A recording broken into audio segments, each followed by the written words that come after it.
Hello, this is Mr. Israel coming to you on this video to show you how to assemble your trumpet, how to maintain it, and also how to put it away. So first things first, looking at your trumpet case. Mine is going to look a little different than yours in certain aspects, but for the most part, everyone's case is going to be looking very similar with these latches. Now, the way to make sure that your trumpet is the correct way up is that the latches here will open upwards, as so. If they're not opening upwards, then it's probably upside down. Another good way of checking to make sure that your trumpet is in the correct position is you'll see the label for the instrument model on top. In this case, it says Bach. For some of you, it'll say something different. Or you can also have the Bertrand's Music sticker. If you look on the other side of your case, there won't be anything there. It'll be completely blank. So that's how you know that part's the bottom. And it's important because when we open our case, we need to make sure it's on the right side up, or all the things inside the case will fall out as soon as you open the case. So when you're opening the case, you're going to lift the latches up.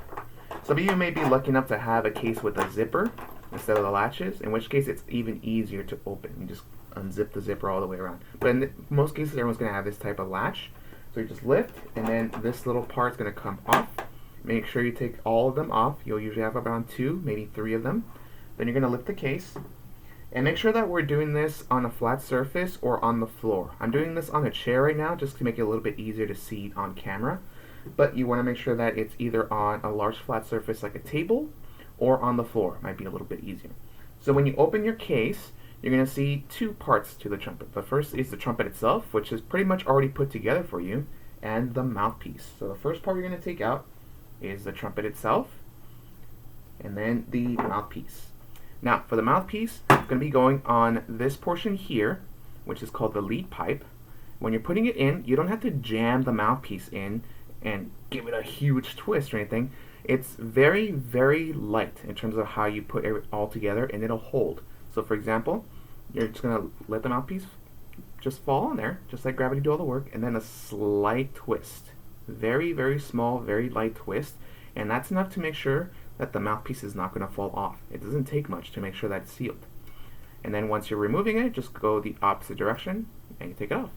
And then when you're ready to put the trumpet back, as you can see, there's an indentation on the case. There's only one way that the trumpet will actually fit in your case. If you try putting it any other way, it won't work, right? So just make sure that you're putting it in the correct position, and it'll perfectly land there. And then the mouthpiece will have either a little spot like this with a little hole for the mouthpiece, or you'll have a little area where you can put the mouthpiece in off to the side, or something like this. You can actually have a little compartment underneath the case, in which case you can put this as well as your maintenance cleaning supplies that you were given. And then once you are done putting it away, you just close the case. Make sure to latch both latches, not just one, but both, before you lift off the handle to move it. Okay? So that's how you put the trumpet together and how you put it back in. So, now that we've figured out how to put it together, let's figure out how to hold it. So once you put the mouthpiece on, if you notice, there's 3 valves here. That's where your right hand fingers are going to be pushing down on those fingers. So your first finger, your pointing finger, will go on the one closest to the mouthpiece. Your second finger, your middle finger, will be going in the next one. And then your third finger, your ring finger, is going to be going on the third one. So that's where the fingers are going to be going. Your pinky can either go on top or in the pinky ring, whichever position feels more comfortable. Some of you will have longer fingers than others. And then your thumb is just kind of resting alongside the lead pipe here. So anywhere that's comfortable. Normally you want to make sure that as you put your hand position, it looks kind of like a C or like a claw, if you want to think of it that way.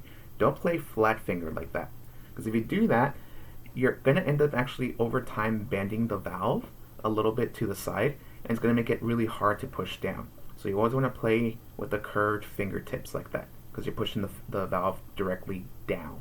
Okay, so that's how you can check. Claw, no claw. Claw, no claw. Okay, so that's your right hand. I know some of us are left-handed and we're going to want to play with our left hand. Don't do that. Okay, I want to make sure we're all playing the correct position with the right hand. Okay, so right hand goes there. For your left hand, you've already been seeing a little bit of the grip here. So on the left side, you see the what are called valve casings. That's where the valves are stored. And then some of you may have these rings, some of you may not. So it varies. It won't affect the overall grip. It'll just change up a little bit in terms of comfort level. So you're basically going to be holding your hand kind of like if you were holding a cup of some kind. And that's going to be the overall grip here. Now, if you have the ring here, you're going to be putting either your middle finger or your ring finger, depending on the size of your hand, in that ring to hold it. And then your pinky and ring finger can go underneath. So something along this or something along this. So either position, whichever works best for your hand size. If you don't have this ring, or if it's just too hard to put your finger through, you do have this adjuster here. You can lefty-loosey, and you can actually move this a little bit out of the way. If you prefer to not have that there, and then just tighten it, and now it's out of the way. It might make it a little bit easier for your grip if this is out of the way. We're not going to be using this yet, this early in the school year, so you don't have to worry about having this ring in place yet. But basically this helps for this finger here as it actually moves out. So if you ever use a specific note using that ring, that's what that's for, because it tends to be out of tune. Sadly, the trumpet isn't made perfectly, so this helps ensure that when you play a note that uses that third valve, it's going to be in tune. That's the only purpose this has. So for now, don't worry about it. Like I said, you can either get it out of the way, or if you don't even have it, that's fine too. So again, the grip is going to be almost like you're holding a cup of something, cup of water, and then you're going to be wrapping your hands around this middle portion here between the bell and all the slides here. You're going to be gripping it right there like a cup.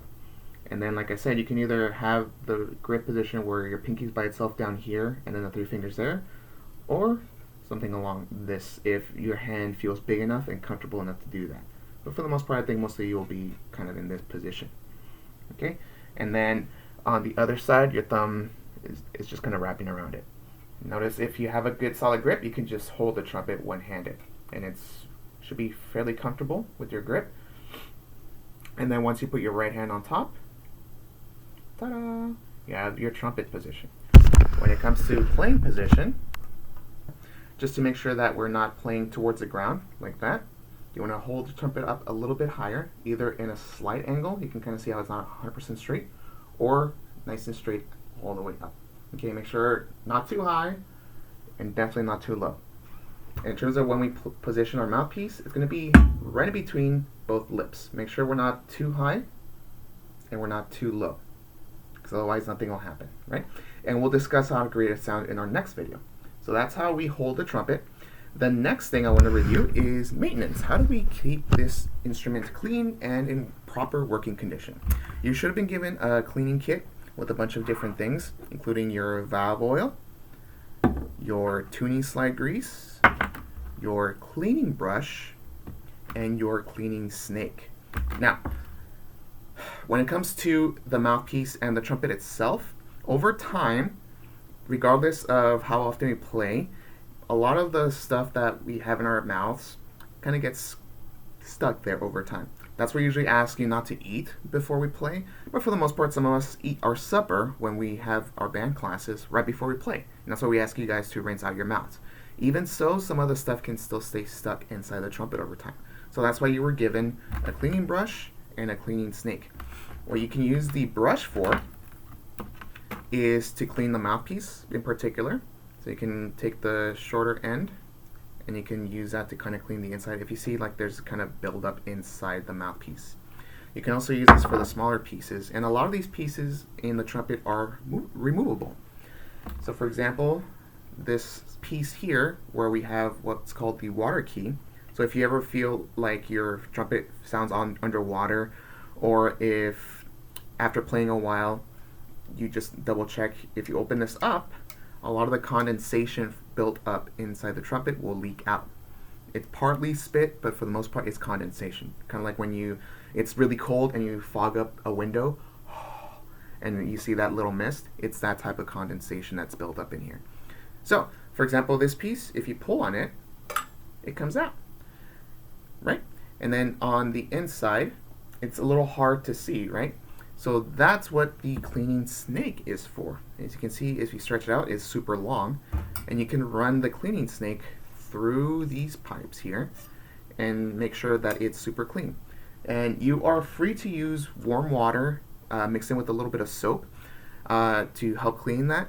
Or you can also leave it soaking in a shallow bin of water, or if you have a sink, you can leave it sitting in lukewarm water filled in with a little bit of soap. It's what we call giving the trumpet a bath. And you can do this maybe once a month or so if you feel like you're playing a lot. But for the most part, you don't have to clean it out as often as you will in terms of putting valve oil on your trumpet. So let's talk about how to do that. Let me put the tuning slide back on here. Now, whenever you're going to put valve oil on your trumpet, you always want to do one valve at a time. Never do all three at the same time. So for example, let's say this valve here is getting sticky. So if I push the valve down and it's kind of coming out really slow, that means it needs a little bit more lubrication, which is what the valve oil is for.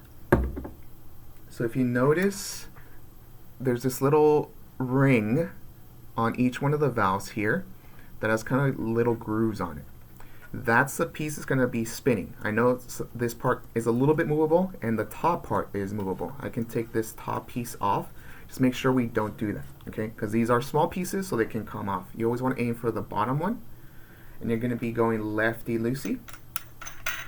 And then once that's loose, you can pull the entire valve out. It's not broken or anything. There's nothing in there. That's just the valve casing. That's where the valve goes in. The spring that kind of makes it go up and down is here in the middle. That's why I want to make sure that we're not really touching that portion at all. And now this silver part, the outside part, that's what's causing the friction on the valve. So that's the part we're going to be putting valve oil on. I know some of you are seeing the holes and you think that's where we're putting the oil in. Do not put oil in the holes. That does nothing. So you want to put oil around. I always start on the top portion and just put a couple of drops on the outer edges and just let the gravity do all the work and just let the oil kind of seep down. And then once that's done, you're going to be putting the valve back in its appropriate valve casing. Once it's there, if you just spin righty-tighty, you're not tightening it up yet, but you're going to get to a point where you're going to hear and feel it click. I don't know if you heard that. I'll try it again. It's very light, but when you do it in person, you feel it click because now it won't go side to side. That's when you know you've gotten in the perfect spot where it's in the correct valve casing position. Then you can just tighten that portion here that we loosened up. Ta-da! And it works perfect. So make sure that we're only doing one valve at a time because these look very similar. And if you take out more than one, it's very easy to get them confused because then you won't know which one to put on. And then all of a sudden you blow into the trumpet and nothing happens. Okay? So that's why we always want to do one at a time. Alright, so that's the valve oil. That's the snake. And we also have the cleaning cloth. As you can see, the outer portions of the trumpet are nice and shiny. It's covered by what's called lacquer. That's kind of a substance that you can put on top of any sort of metal. That's why cars are pretty shiny too. It has lacquer on top. Same thing here. So our hands are obviously touching the instrument as we're playing. So at the end of the day, you can use the cleaning cloth to polish and wipe down any excess fingerprints on it. The reason we want to do this is because over time it can get kind of rusted up. This is a fairly old trumpet that I have here. You can kind of see a little bit of rust buildup near the head joint here, near where the mouthpiece goes. That's what we want to avoid all across the instrument, just getting that really weird, gunky rust buildup. Okay, so with that, hopefully you feel pretty comfortable enough to keep your trumpet nice and clean, and let's go to the next videos.